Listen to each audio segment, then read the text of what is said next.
ఆంధ్రప్రదేశ్ ముఖ్యమంత్రి శ్రీ నారా చంద్రబాబు నాయుడు గారు మహిళలకు సంబంధించి ఉచిత బస్సు పథకాన్ని ప్రారంభించి తదనంతరం ఏర్పాటు చేసిన సమావేశంలో మాట్లాడుతూ ఆగస్టు 15 భారతదేశానికి స్వాతంత్రం వస్తే ఆంధ్రప్రదేశ్లో మహిళలకు ఈ రోజు నుంచి పూర్తి స్వాతంత్రం వచ్చింది.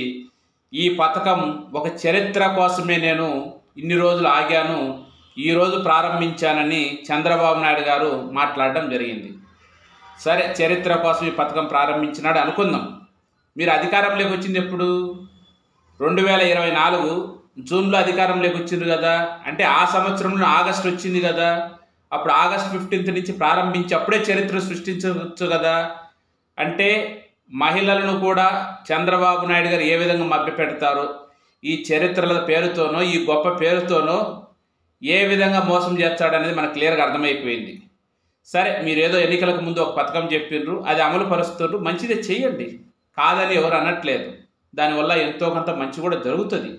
అదిగాక ఎన్నికలకు ముందు ఇచ్చినటువంటి ఒక హామీని నిలబెట్టుకున్న విధంగా కూడా మీకు ఒక అంతో ఎంతో మంచి పేరు వస్తుంది. కానీ చంద్రబాబు నాయుడు గారు ఇంకా మాట్లాడుతూ గత 5 ఏళ్లలో ఎప్పుడే గాను ప్రజలు నవ్వలేదు అనేటువంటి మాట అనడం జరిగింది. ఇది ఎంత దుష్ప్రచారంగా కాక ఇది ఎంత విచిత్రం విడ్డూరంగా మనం అనుకోవచ్చు. గత 5 ఏళ్లలో ఎవరే కానీ ప్రజలు నవ్వలేదా? ఇది అతిశయోక్తిగా లేదా? ఒక మనిషి అనేటువంటి వాడు నవ్వకుండా ఒక గంటో అర్ధగంటో లేదు మహా అంటే ఒక రోజు ఉండగలుగుతాడు. 5 సంవత్సరాల పాటు మనుషులు అనేవాళ్ళు నవ్వకుండా ఉండగలుగుతారా? అలాంటి సందర్భాలు, సన్నివేశాలు మనిషి అనేవాడికి ఎదురు కావా? అంటే ఒక ప్రభుత్వాన్ని లేదా ఒక వ్యక్తిని చిన్నగా ప్రజల మధ్యలో చులకన చేయడం, లేదు చెప్పిన అబద్ధాన్ని మళ్ళీ చెప్పడం, ఎన్నికలకు ముందు అబద్ధం చెప్పడం, ఎన్నికల తర్వాత అబద్ధం చెప్పడం అనేటువంటి రాజకీయం చేయడం కోసమే చెప్తున్న మాటలుగా మనకు క్లియర్గా అర్థమవుతుంది. ఇక్కడ మీరు కూటమి అధికారంలోకి వచ్చిన తర్వాత మీరు చెప్పినటువంటి హామీలు నెరవేరుస్తుండ్రు. అన్ని పూర్తి స్థాయిలో కాకపోయినా కొన్ని నెరవేరుస్తూ, అయినప్పటికీ సూపర్ 6 సూపర్ హిట్ అని మీకే మీరు ఘనంగానే ప్రకటించుకుంటుండ్రు. గత ప్రభుత్వంలో కూడా వాళ్ళు చెప్పిన హామీలు అమలు చేసిండ్రు కదా. అంటే ఏరే వాళ్ళు అమలు చేస్తే అది పెద్ద గొప్పేం కాదు, మనం అమలు చేస్తే అది చాలా పెద్ద గొప్ప. ఇంకా చంద్రబాబు నాయుడు గారు మాట్లాడుతూ కూటమి కట్టే ముందు పవన్ కళ్యాణ్ గారు నేను మాట్లాడుకున్నాం, ఈ పథకాల గురించి అన్నింటి చర్చించుకున్నాం. ఈ పథకాలు అమలు చేయడానికి కష్టమైద్దేమో అని పవన్ కళ్యాణ్ గారిని అడిగినప్పుడు మహిళల కోసం ఎంత కష్టమైనా పడదామని నేను ఆ రోజు చెప్పా, ఈరోజు మాట నిలబెట్టుకుంటున్నాను అని చంద్రబాబు నాయుడు గారు మాట్లాడడం జరిగింది. అంతకుముందు మాట్లాడినటువంటి పవన్ కళ్యాణ్ గారు కూడా చంద్రబాబు నాయుడు గారు ఎంత కష్టమైనా ఎన్ని ఇబ్బందులున్నా ఈ పథకాలన్నీ అమలు చేస్తూ రాష్ట్ర అభివృద్ధికి ముందుకు పోతున్నాడు, అందుకే ఆయనకు నేను మద్దతు ఇస్తున్నాను అని పవన్ కళ్యాణ్ గారు అనడం జరిగింది. ఇదంతా ఒక ఎత్తు అయితే, అందరికీ బాగా గుర్తుంటే ఎన్నికలకు ముందు మేము సంపదను సృష్టించి తద్వారా ప్రజలకు మేము ఇచ్చినటువంటి సంక్షేమ పథకాలు అమలు చేస్తామన్నారు.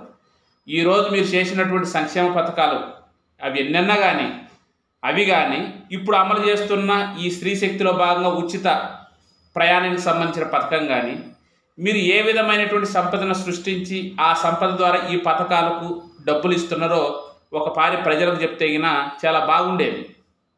ఎందుకంటే మీరు అధికారంలోకి వచ్చిన 14 నెలల్లో దాదాపు 2 లక్షల కోట్ల అప్పులు చేసింది. గత ప్రభుత్వం మీద అప్పులు చేస్తుంటే, గత ప్రభుత్వం 5 ఏళ్లలో కలిపి ఒక 4 లక్షల కోట్లు 3 లక్షల కోట్ల అప్పులు చేస్తే ఆంధ్రప్రదేశ్ ఆఫ్ఘనిస్తాన్ అయిపోతుంది, పాకిస్తాన్ అయిపోతుంది అని రకరకాల పేద దేశాల పేర్లు చెప్పిండ్రు.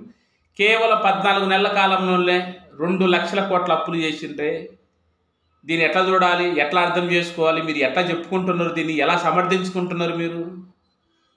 అంటే మీరు చేస్తే మాత్రం అద్భుతం, ఏరే వాళ్ళు చేస్తే పనికి మాలింది. మీరు మాట్లాడితే అది ఒక ప్రవచనం, ఏరే వాళ్ళు మాట్లాడితే ఒక బూతులు. మీరు చేస్తే సంసారం, ఏరే వాళ్ళు చేస్తే వ్యభిచారం. ఈ విధంగా మీకై మీరే గొప్పలు ఊహించుకుంటే ప్రజాస్వామ్యంలో అది సాధ్యమైతే చంద్రబాబు నాయుడు గారు? అంటే ఇది ఒకటే కాదు, ఆయనకు బాగా అలవాటు. ఏదైనా ఆయన చేసిందే, ఆయన చెప్పిందే అది ఒక చరిత్రలాగా, ఏరే వాళ్ళు చేసింది ఒక పనికి మాలిందనిగా, సమాజానికి పనికిరానిదిగా ఆయన అనడం కొత్త ఏం కాదు. ఆయన రాజకీయాలు ఎప్పటి నుంచి కూడా అలానే సాగుతూ వచ్చినాయి. ఈరోజు ఇంకా కొంచెం దాన్ని పెంచి ఇంకా పూర్తి స్థాయిలో పట్ట పగలే అబద్ధాలు చెప్పడానికి, వ్యంగ్యాస్త్రాలు రాజకీయాలు ప్రయోగించడానికి సిద్ధమైనాడనేది మనకు క్లియర్గా అర్థమవుతుంది.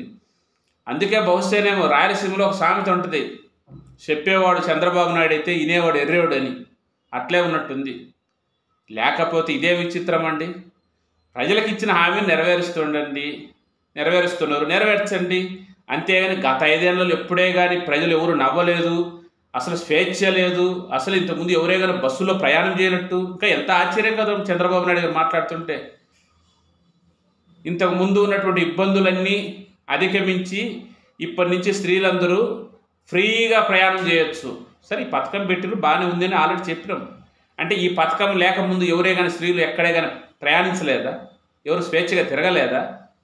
గత 5 ఏళ్ళలో నవ్వలేదంట, ఎక్కడికి ఎవరు ప్రయాణం చేయలేదంట, ఎవరికి స్వేచ్ఛ లేదంట, ఎవరు ఎక్కడ తిరగలేదంట. ఈ విధంగా బడాయి మాటలు మాట్లాడుతుంటే అందుకేనేమో బహుశా బాబు గారిని బడాయి బాబు గారు అంటారేమో అని అంటుంటే ఏమో అనుకున్నాం.